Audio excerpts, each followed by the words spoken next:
They got it. They just have to hit us really, really hard. In the feels.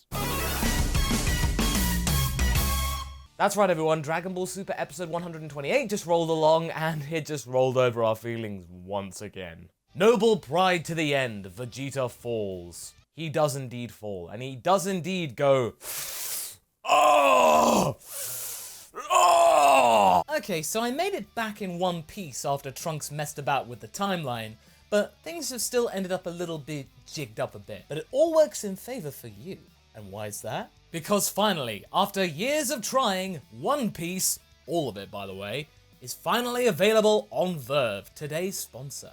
Now I can finally let myself and Pirate Goku explore the many seas of that world. And you too can explore the many delights of said show from the very beginning, as well as Season 4 of Bravest Warrior. And of course all the other anime that you might have missed over the years. Let me know in the comments about what anime that you've missed and you want to catch up on. I might join you. If you're not on Verve yet for a limited time, you can get 30 days free on me by going to verve.co/MASAKO or by clicking my link in the description. Verve and its new premium service gives you the flexibility to watch whatever you want, whenever you want, even on the go without an internet connection. And this is all in 1080p by the way. Check out the likes of Funimation and Crunchyroll, as well as the brand new channel Mubi, where you can get all the best indie movies at your beck and call. And of course, we cannot forget about Dragon Ball Super. Verve offers that both dubbed as well as subbed. Go to verve.co/MASAKO or click my link in the description to get your 30-day ad-free trial of Verve Premium today. Now let's get back into Super. Let's get our eyeballs on that. By the way, thank you all so much for your submissions to the fan art challenge this week, #Jiren Ramsey. I had a lot of really fun entries and I'll be showing them off at the end of this review. Also stay tuned sometime in this review for the next fan art challenge. So, when we last left off, Android 17 saved the day for Goku and Vegeta by sacrificing himself, so that means they can continue fighting in the tournament. At least for another couple of minutes. He basically gave up on the cruise and then just went like, there's no point living anymore. It was meant to counter the likes of Jiren, but it did absolutely nothing other than make Jiren just go like, what? Why did he do that? The only thing that 17 did was set the tone for today's episode with the likes of Vegeta having to counter and fight for the droid's honor. And thanks to the likes of Vegeta in his final explosion, half of the arena is now just floating around the world of void, so it means that does carry something still. And it kind of made the characters resort to flying sometimes, and it caused some confusion amongst the community thinking, well, they're not allowed to fly, right? That's one of the rules. Well, you're not allowed to fly using ki, so they could be using other means like propulsion or something like that, or maybe the Omni Kings are so impressed by it they're not bothering to adhere to the rule, or it could be just complete oversight in the plot hole. It could be many things. Luckily, the writers do have a get out clause here. But then again, Super is sticking to its guns and not explaining things when they really should. Oh well! Jiren doesn't see any point in 17's sacrifice and even brands it borderline ridiculous. Oh, you do not say that. You do not mock 17 like that! He was the MVP of this tournament! Guys, if you wanted to think of Jiren as a villain or some kind of pantomime baddie going like, I've got you now, Universe 7! You cannot resist the powers of me! Now you have total license to do so. How dare you!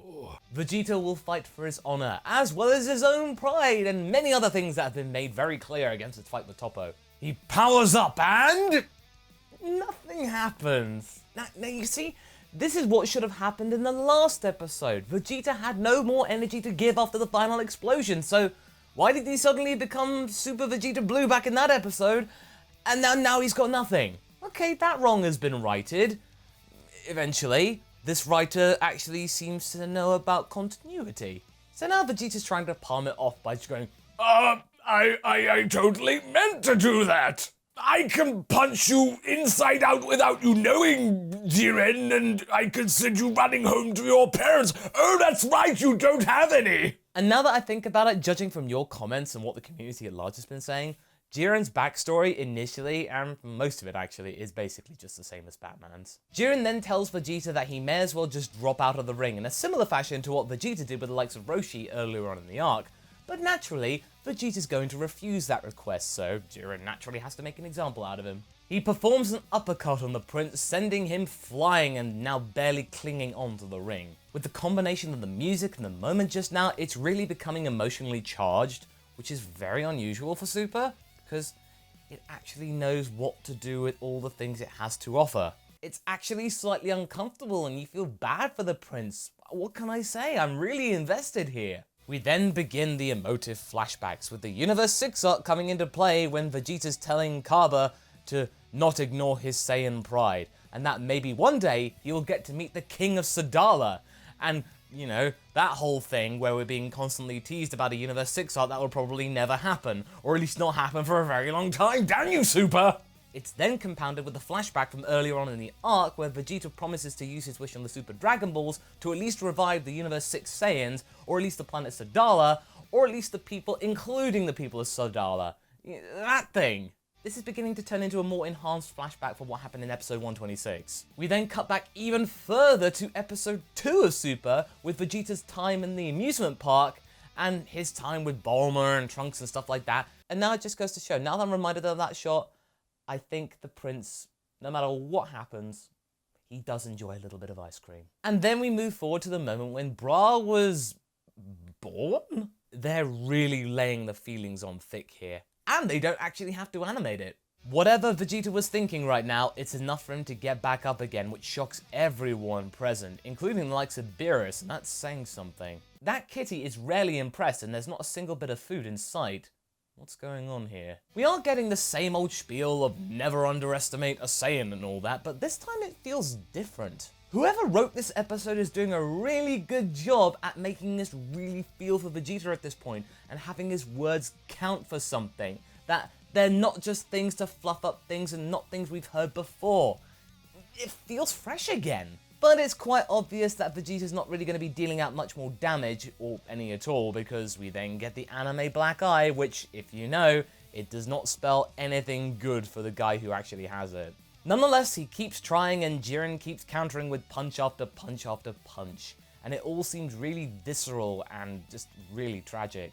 And it really makes me think about something. What would have happened in a tournament of power if you couldn't use any ki whatsoever? You just had to rely on physical attacks, martial arts and stuff like that.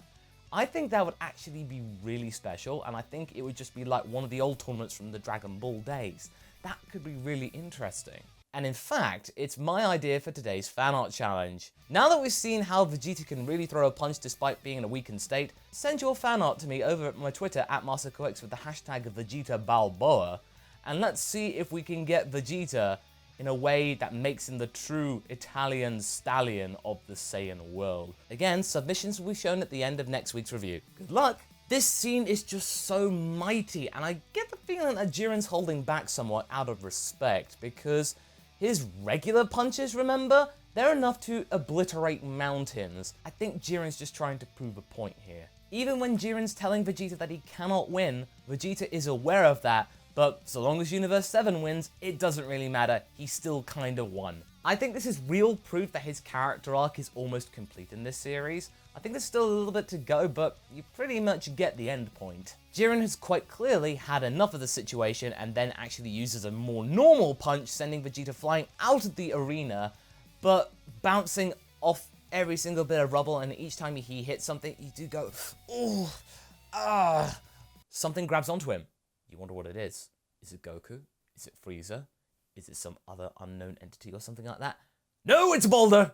A boulder grabbed Vegeta's shoe. It's kind of like the arena's going like, oh no you don't mate, you blew me up good and proper, you're staying with me to the bloody end you. The GP agrees with said boulder and says that because Vegeta's still touching the arena, he is still in the tournament.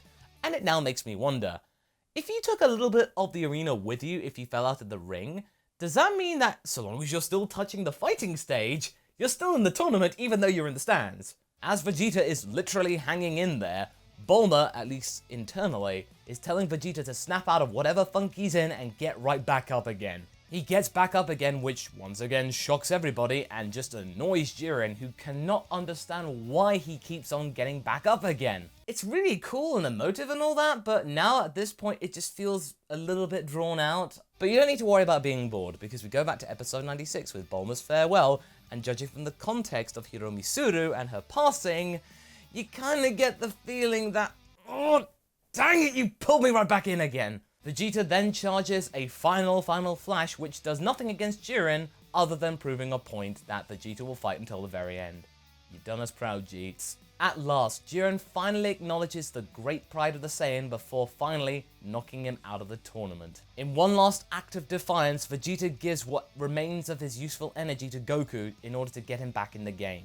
When Vegeta is revived thanks to the Bean Diddy, he is congratulated by everyone in the tournament for all of his efforts, including Beerus. And yeah, Beerus has congratulated other members of the Universe 7 team, but this time you feel like, at least from the actor's point of view, that despite the simple words, he really carries a lot of weight behind this one. But because he's now back to full strength, Vegeta just does not want to hear it and he's now harumphing again. Yep, he's back to normal. Again, Jiren just does not understand why everybody's trusting their fate in Goku, or why anyone trusts anyone's fate for that matter, because we're now getting the whole fact that he just relies on strength. Trust means nothing, yada yada yada. Goku begins the action with some instant transmission stuff, but once again it proves nothing. Jiren's already there, and then bam, he's down again. He may be blue, but his stamina is still not that great, as he then falls into his base form again after barely landing a single hit on him. Everyone's starting to lose hope. Even Roshi, his oldest master, who cannot bear to watch Goku losing. But, you know, the Krill Master's still hanging in there. He's saying that we still gotta believe, and we gotta believe the Krill Master. But just like before, Goku still gets up and says that he's not done yet. He's gotta do his friends justice who allowed him to hang in there. Even with Goku in his base form, he's performing all of his acts with a lot of fervor and passion and real meaning.